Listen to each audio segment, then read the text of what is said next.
প্রত্যেকটা কথা লাউহে মাহফুজে লেখা আছে, এমনকি আপনার কার সাথে বিয়ে হবে সেটাও,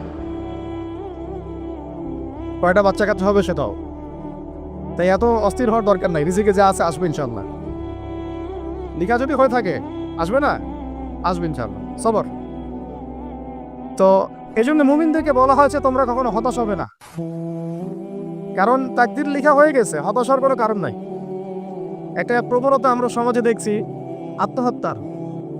ইয়াং জেনারেশনকে আমরা নসিহত করবো যে ভুলেও নিজের জীবনকে বিসর্জন দিতে যাবেন না।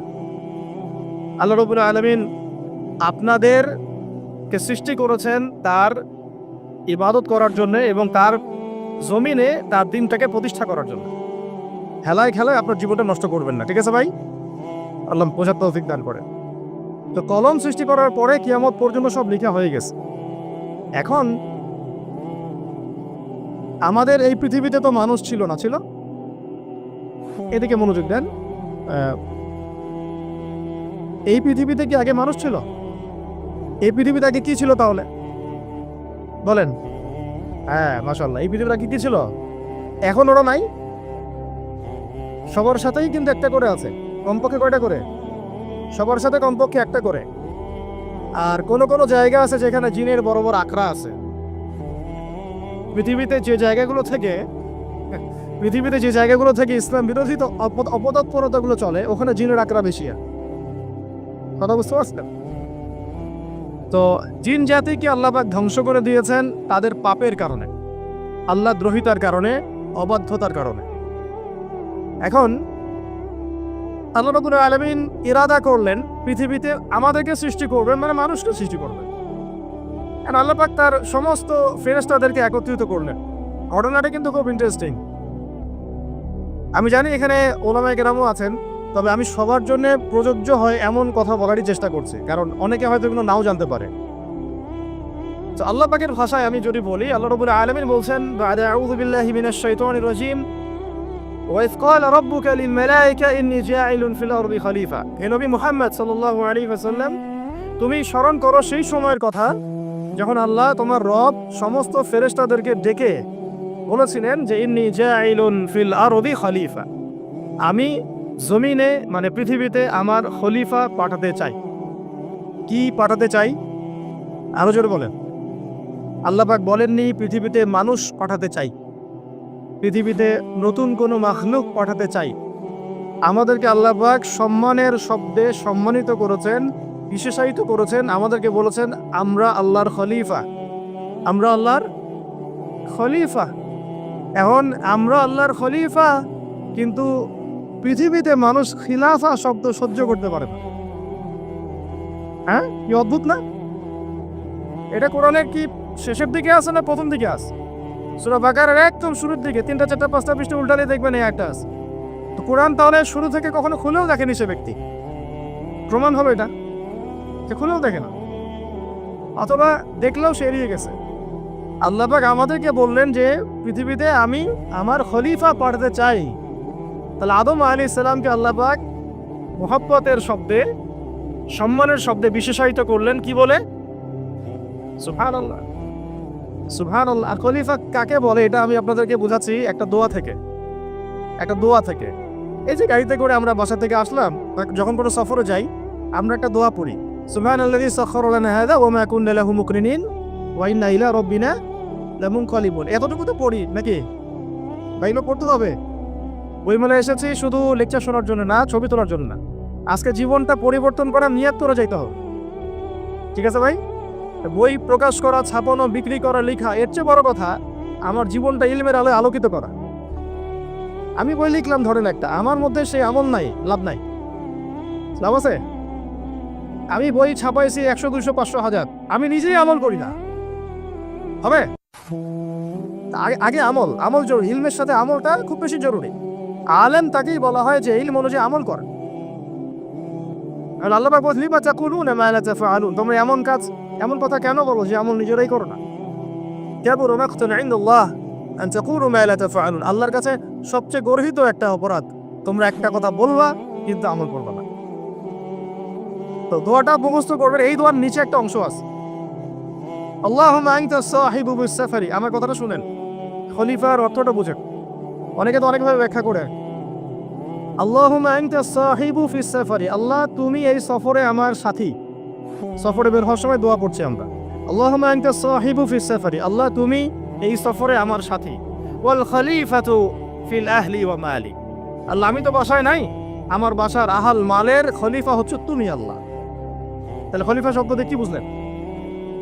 আল্লাহ আমার বাসার আহাল মালের খলিফা মানে কি? আমার স্থলাভিষিক্ত তুমি আল্লাহ, আমি ওখানে নাই বাসায়, আমি সফরে বের হয়ে গেছি, আমার স্ত্রী, আমার সন্তান, আমার মাল, আমার জান, এগুলোর দায়িত্ব তোমার, তুমি খলিফা।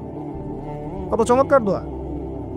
তাহলে পৃথিবীতে আমি আমার খলিফা পাঠাতে চাচ্ছি, তার অর্থ কি?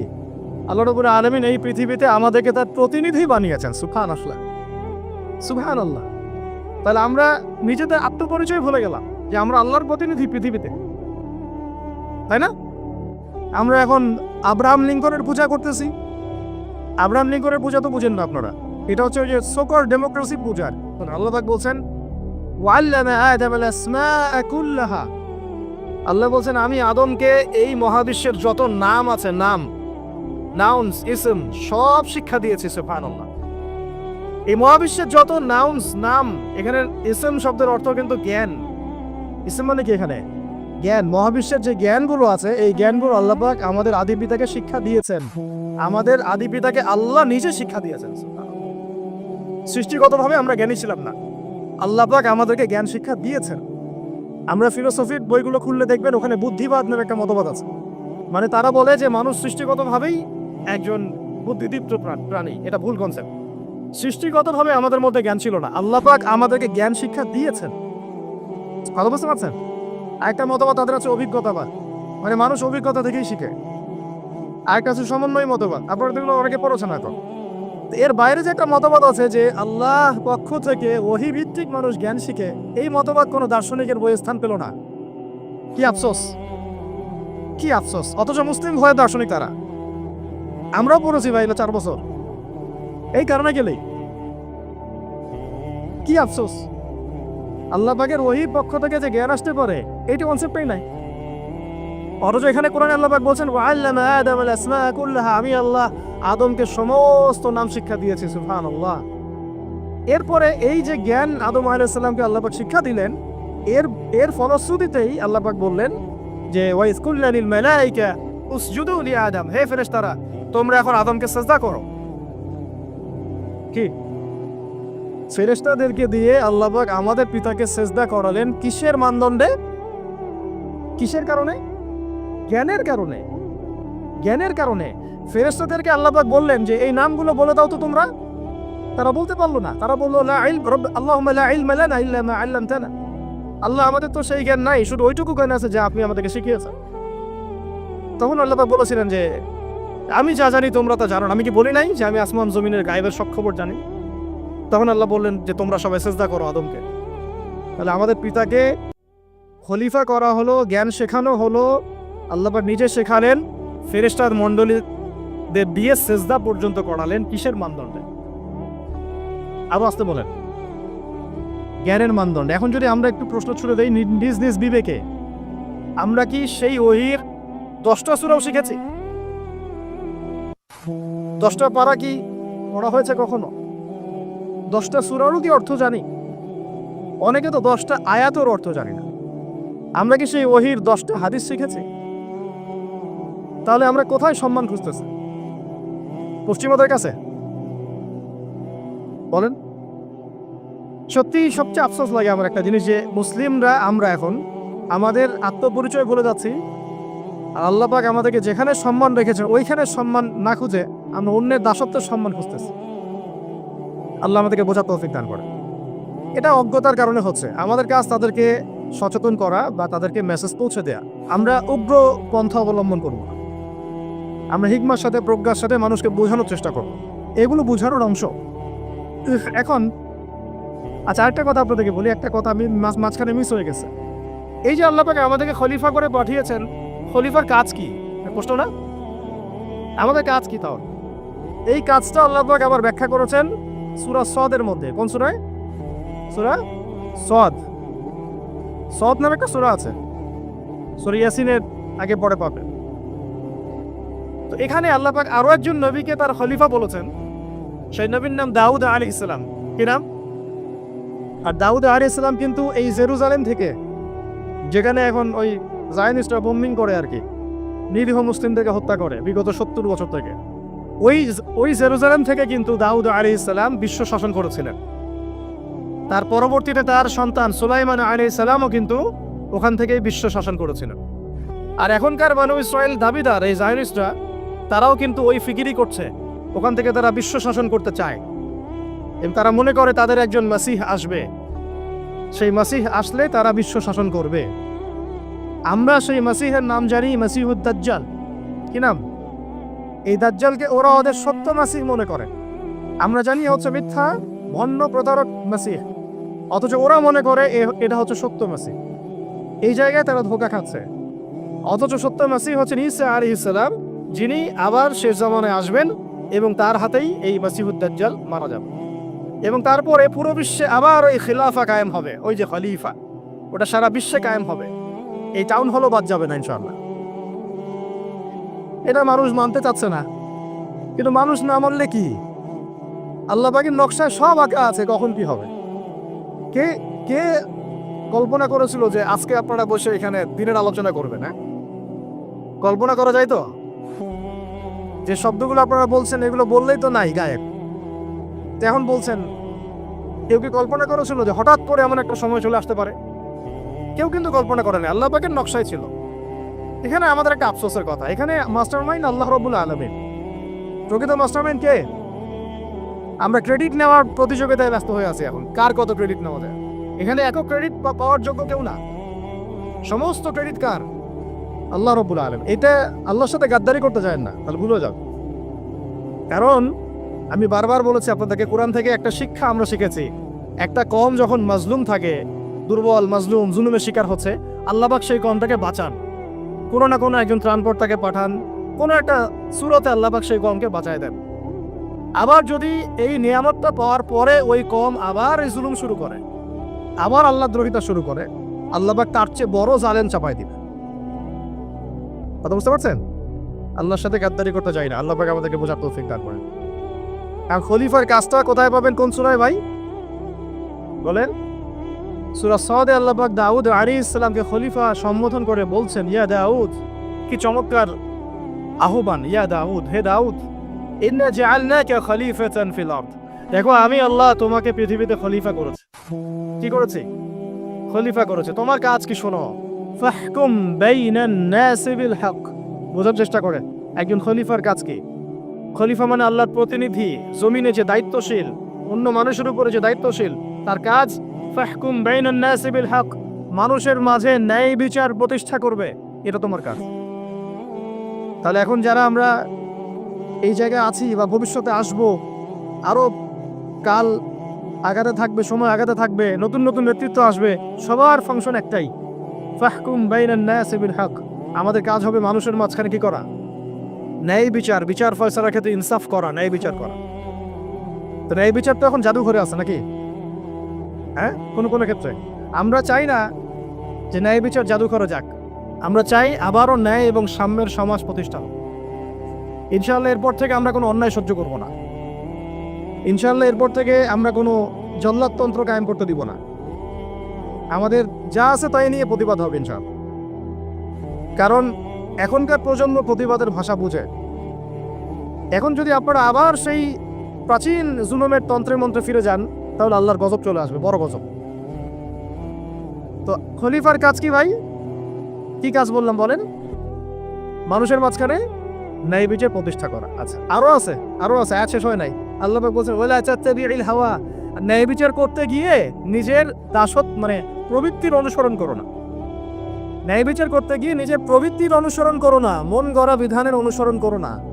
আমার মামা, আমার চাচা, আমার খালু পার করে দিও না।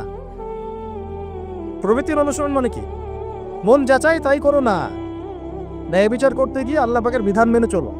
কারণ সূরা মাইদাতে আল্লাহ পাক বলেছেন আয়াত নাম্বার 44, 45, 47-এ, ওয়া মান লাম ইয়াহকুম বিমা আনজালাল্লাহ ফাউলাইকা হুমুল কাফিরুন।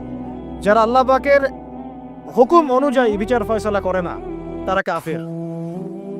45-এ গিয়ে আল্লাহ বলছেন, ওয়ামান লাম ইয়াহকুম বিমা আনজালাল্লাহ ফাউলাইকা হুমুল ফাসিকুন, যারা আল্লাহ পাকের বিধান অনুযায়ী বিচার ফয়সালা করে না এরা ফাসিক, পাপাচারী। 47 নম্বর আয়াতে কি আবার বলছেন ওয়ামান লাম ইয়াহকুম বিমা আনজালাল্লাহ ফাউলাইকা হুমুজ জালিমুন, যারা আল্লাহর হুকুম বিধান অনুযায়ী বিচার ফয়সালা করে না এরা জালেম। তো কাফিরও বলেছেন আল্লাহ, ফাসিকও বলেছেন, জালেমও বলেছেন। তাহলে বিচার ফয়সালা করার ক্ষেত্রে আল্লাহ পাকের বিধানকে সর্বোচ্চ অগ্রাধিকার দিতে হবে, নিজের প্রবৃত্তির অনুসরণ করা যাবে না। যদি করে তাহলে কি হবে? ইউদিল্লাকা আন সাবিলিল্লাহ, তাহলে এটা তোমাকে আল্লাহর রাস্তা থেকে সরায় নিয়ে যাবে। এর ফলে কি হবে? জেনে রেখো, ইন্নাল্লাযীনা ইউদিল্লুনা আন সাবিলিল্লাহ লাহুম আযাবুন শাদীদ বিমা নাসু ইয়াউমাল হিসাব। এটা পড়ে দেয়, নিশ্চয় যারা আল্লাহ পাকের সরল পথ থেকে বিচ্যুত হয়ে গেছে তাদের জন্য কাল কিয়ামতের মাঠে আছে আযাবুন শাদীদ। আযাবুন শাদীদ মানে কঠিন কঠিন যন্ত্রণাদায়ক শাস্তি, এই কারণে যে তারা কিয়ামতের দিনটাকে ভুলে গিয়েছে। শাদীদের অর্থটা কি এটা বোঝার জন্য আপনাকে সূরা হাদীদ পড়তে হবে। কোন সূরা? আসলে কোরআনের আয়াতগুলো হচ্ছে আকাশে তারার মতো। তারা দেখবেন আকাশের, তারা দেখাও সুন্নত। ইসলাম তো রষ্টহীন ধর্ম না রে ভাই, সবকিছুই আছে এখানে। আসলে আমরা জানি না বলে আমরা মনে করি যে এখানে কোনো বিনোদনই নাই, তাই না? এই গান বাজনা না করলে কি হয়? মন শান্তি হয়? এরকম একটা ভাব। যদি আপনি কোরআনের ভিতর ঢুকে যান, আপনার হৃদয়ে এমন নূর আসবে, এমন তৃপ্তি আসবে যে ওগুলো আপনার শুনতে ইচ্ছা করবে না, আপনি কান বন্ধ করে ফেলবেন, নিজেই বলতেই হবে না। এখন কিছু নতুন ইসলামিস্ট আসছে, তারা এগুলোকে ইসলামের অন্তর্ভুক্ত বলে মনে করার দাবি করতেছে যে এগুলোতে নিষেধ নাই, এগুলোতে নিষেধ করা হয় নাই। কতটুকু জানেন ইসলাম সম্পর্কে? না জেনে কেন কথা বলেন? নবী সাল্লাল্লাহু আলাইহি ওয়াসাল্লাম রাস্তা দিয়ে হাঁটছেন, ওই সময় তো অনেক পূজা অর্চনা ইত্যাদি হতো মক্কায়। তো এখানে ঢাক ঢোলের শব্দ আসছে, নবী সাল্লাল্লাহু আলাইহি ওয়াসাল্লাম নিজের 2 আঙ্গুল কানের মধ্যে ঢুকিয়ে দিলেন। দিয়ে পাশে একজন সাহাবী তাকে জিজ্ঞাসা করছেন, হাঁটতে হাঁটতে হাঁটতে হাঁটতে, তুমি কি এখন আওয়াজ শুনতে পাচ্ছ? সাহাবী বলেন, না ইয়া রাসূলুল্লাহ, এখন আওয়াজ শুনতে পাচ্ছি না। তখন তিনি হাত কান বের করলেন। এটা নবীর সুন্নাত। আর আমরা নবীর সুন্নাতকে উল্টাই দিছি কিভাবে দেখেন? আমাদের কানেই এখন ইয়ারফোন। উনি যেটা শুনে কান বন্ধ করতেন ওইটা আমরা কানে ঢুকা রাখছি একবার। আল্লাহ আমাদেরকে বোঝার তৌফিক দান করেন। দেখেন, আমরা তো সবাই পাপী। আমার মনে হয় না আমরা কেউ নবী সাল্লাল্লাহু আলাইহি ওয়াসাল্লামের সুপারিশ ছাড়া পার পাবো, এমনটা মনে হয় না আমার। সবাই পাপী, আপনি আমি আমরা সবাই। তো যে নবীর সুপারিশ আমরা প্রত্যাশা করছি, সেই নবীর সুন্নতকে যদি এইভাবে অবজ্ঞা করতে থাকি তাহলে কি সুপারিশ পাবো ভাই? কি মনে হয় আপনাদের? অ্যাটলিস্ট সুন্নতকে তো সম্মান করতে হবে নাকি? আল্লাহ বোঝার তৌফিক দান করেন। আমি তাহলে যেটা বলছিলাম যে আল্লাহ পাকের বিধান অনুযায়ী বিচার ফয়সালা করতে হবে, এটা খলিফার কাজ। ন্যায় বিচার করতে হবে মানুষের মাঝখানে, এবং নিজের প্রবৃত্তির অনুসরণ করা যাবে না, তাহলে আল্লাহর পথ থেকে দূরে সরাই দিবে। এখানেই বললাম শাদীদ বুঝতে গেলে আপনাকে কোন সূরা পড়তে হবে? সূরা হাদীদ। আকাশের তারার কথা কেন বললাম? যে আকাশের তারাগুলো যদি মেলাতে পারেন দেখবেন বিভিন্ন শেপ তৈরি হয়। প্রত্যেকটা তারার অবস্থানের গাণিতিক একটা ব্যাখ্যা আছে। যারা অ্যাস্ট্রোনমি নিয়ে পড়াশোনা করেন তারা জানেন, এগুলা সবাই জানবেন না।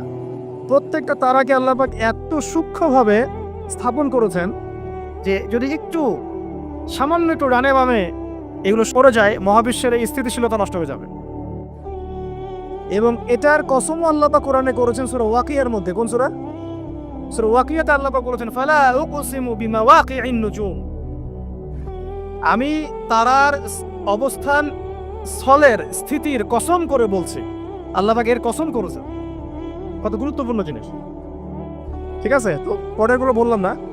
সূরা হাদীদ কেন পড়বেন? সূরা হাদীদ আল্লাহ পাক বলেছেন যে ওয়ানজালনাল হাদীরা ফীহি বাসুন শাদীদ। এই যে শাদীদ বুঝাতে গিয়ে হাদীদে আসছে। আল্লাহ পাক বলছেন যে আমি আল্লাহ পৃথিবীতে আসমান থেকে লোহা নাজিল করেছি। অবাক করার বিষয় না? লোহার খনি খুঁজতেছেন আপনারা মাটির নিচে, তাই না? আল্লাহ পাক বলছেন আমি লোহা নাজিল করেছি। আনজালনা, ঠিক যেমন ইন্না আনজালনাহু ফী লাইলাতুল কদর, আমি লাইলাতুল কদরে কোরআন নাজিল করেছি, আসমান থেকে নাজিল হয়েছে, তাই না? এরকমই ওয়ানজালনাল হাদীদা, আমি হাদীদ লোহা নাজিল করেছি।